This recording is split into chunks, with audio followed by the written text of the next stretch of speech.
Out of every character in Steven Universe, why does Lars Barriga get a spin-off? I mean, Lars is an awkward, insecure, punk wannabe loser, which makes him one of the most relatable characters in the show for me. Not only do we get to see Steven grow throughout this series, but we get to see Lars literally get reborn into a young, mature adult. Season 1, episode 14, Lars and the Cool Kids, starts that storyline, and we're gonna explore just how it does this. So yeah, this is why Lars deserves his spin-off. Roll the intro.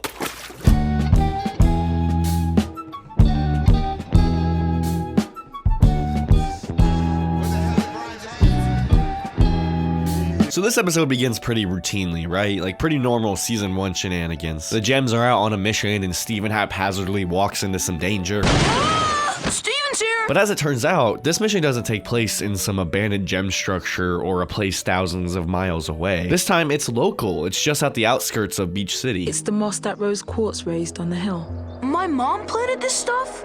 Rose Quartz used to climb that hill every spring and tend to the moss at the top. Later on in the series, we'll see like more plants that Rose tended to. We'll also see Steven have some plant powers, but he also just like did a lot of planning in future as well, or gardening, whatever. I named this one Lars. You're stuck in the ground, aren't you? Not gonna zip right into space and leave everyone behind, isn't that right? I feel like these powers can also hint that Rose is a diamond, like the ability to kind of create life. But we don't know anything about the power of the gems yet. And what we were told is just that she was some really powerful quartz soldier, right? But now that Rose is gone, the moss is on the move. It's lost. It's not lost, it's gross. So this response from Steven compared to Amethyst shows us two things. How Steven is similar to his mom, finding the beauty in things others can't, but it also serves as a pretense for this entire episode. Yes, but Rose loved it anyway. She saw the beauty in everything, no matter how gross. Steven later uses what he learns about Rose in the moss and applies it to people and relationships. Kind of how he learns to solve conflict throughout the entire series. I think this is important because it shows how Steven genuinely learns things from Rose. Shows how, you know, people who have made pretty bad mistakes can still have good positive influences with people, you know, for now at least. Okay, so I don't know if this is like my 8-year-old brain going off, but like, why does Pearl look like Sonic here?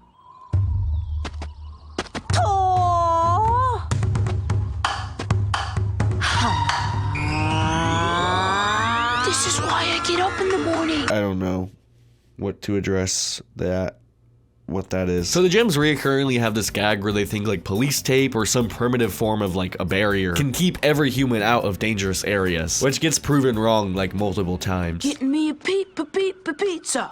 Getting me a pee, getting me a zup. Hey, is that Lars? Then we see the man of the hour, the man with the new spin-off. From way downtown. No, Steven, no high fives. Oh yeah, wait, I forgot he's mean. And here is where we get the start of a very sweet motif between these two characters. Okay. Steven! This little exchange reoccurs up until the end of the show. And it starts in this episode, and you can tell their growth and relationship with each other just through the compilation of this physical handshake, I guess? Handshake slash hug. So Steven and Lars exchange a few words, and it's clear that Lars is hopping from this cool, laid-back persona to very quickly a heated, overstimulated one. How come you're not at the big donut? I don't spend my whole life at work. I do other things. Like standing against this wall? What does it look like? I think this episode illustrates very well the kind of sadness and hypocrisy being a teenager is compared to being a sweeter young child. We are so much alike. Excuse me? You know, like innocence versus insecurity. He opened the door and there was doggy doo everywhere. That's nasty. I don't like nasty stuff. Isn't that Kiki's sister and her friends? Jenny, Sour Cream, and Buck Dewey. Oh, you know those guys. Not quite, but I'm sure we'll hang at some point. You should go in and talk to them. That's not how these things work, Steven.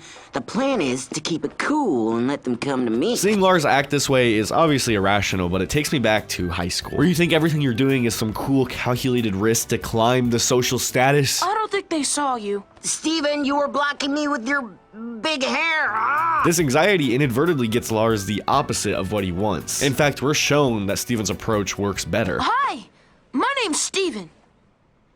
Buck Dewey. They call me Sour Cream. I'm Jenny. He's gonna wreck everything. What are they saying? I can't hear them. Why is he dancing?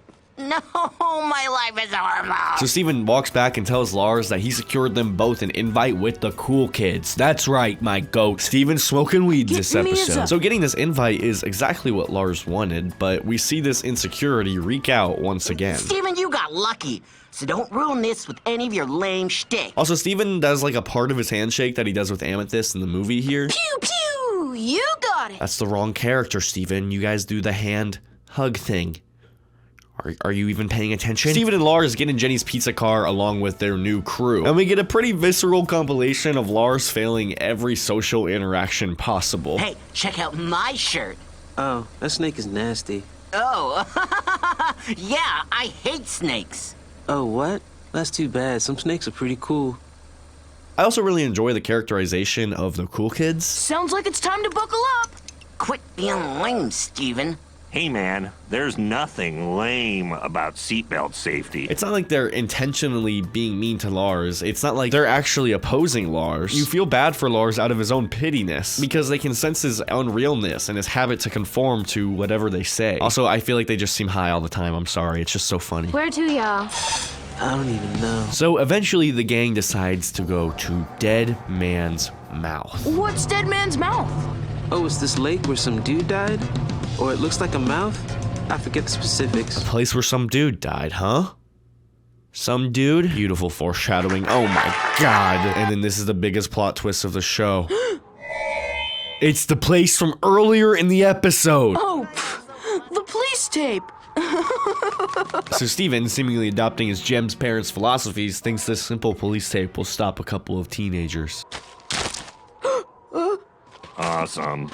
I'm above the law. Of course you'd say that, you privileged prick. Your dad's the mayor. And reality starts setting in for Steven. These teenagers are about to swim in the evil gem moss stuff. But Steven knows and has seen the dangers of the gems, so he's like extremely worried. And this is just such a tiny detail that I just really love. I read this moment as Lars realizing he has to take his shirt off and psychs himself up to be seen and perceived by others. I feel every person growing up is scared of this at some point in their lives. But Steven, thinking he's about to see another couple of human skeletons again, pleads for Lars not to get into the water. Hey, what are you doing, man? Don't! And I like how tropey this feels. Teenagers trespassing and swimming in water.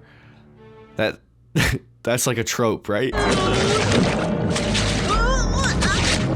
You know, these poor group of kids in particular have been like attacked by gem stuff twice now. What's going on? It's some kind of magic moss my mom planted. Wait, your mom?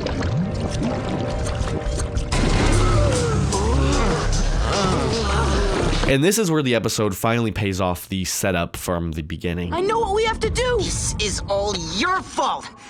I knew if something went wrong today, it would be because of you. Now I'm never going to be friends with these guys, all because of your weird mom. Earlier, Steven learned that Rose took care of this moss, even if it was unappealing. She understood it. She knew how to live alongside it. I believe Steven truly recognizes that every outburst Lars has comes from a place of insecurity. But how does this great healer respond to the most disrespectful thing he's heard his whole life? Does he say thank you? Does he apologize? No, for the first time ever in the whole show, we see Steven visibly pissed. It's so unnormal that Lars is even surprised. What do you know about my mom? I didn't even get to know my mom! But I do know she saw beauty in everything, even in stuff like this.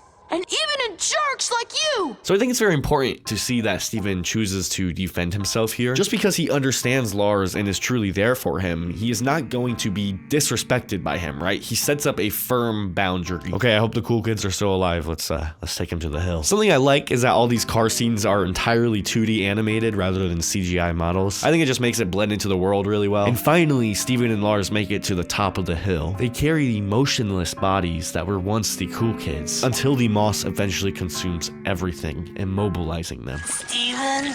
What? What's this? Lars sounds like he's going to say sorry, as if he's able to show true modesty to mistakes, showing that he's learned from lessons and grown from them. This sucks. Oh, no. Okay, never mind. Probably too soon for his arc, I guess.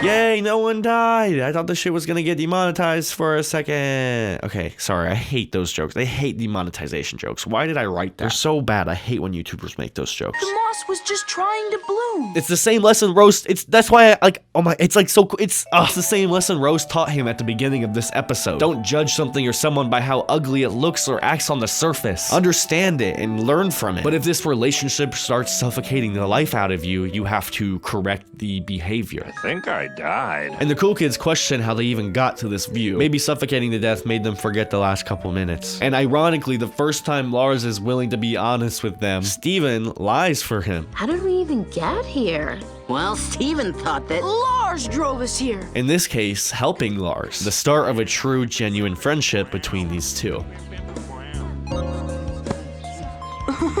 Yeah!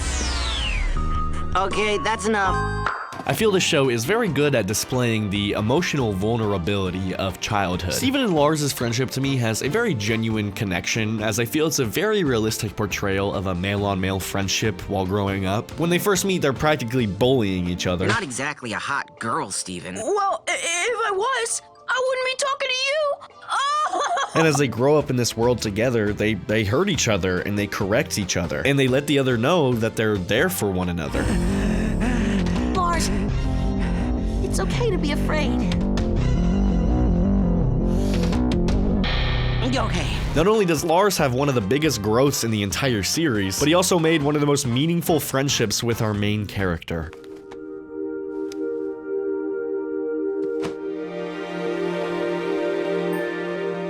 And damn it, that's why I'm excited for Lars of the Stars. I hope it comes out. Guys, Lars' ship is... Guys, okay, so they just told me they won't release this show until I have 70K subscribers. So go do it. I hope y'all enjoyed this one. This is... I feel like I say this like every video, but this is one of my favorite season 1 episodes. Like top 3. Like, I think... Like, actually top 3, though. Alright, y'all, that's it. I think the next episode is the Onion episode, so... Be ready for that. Alright, y'all, bye-bye.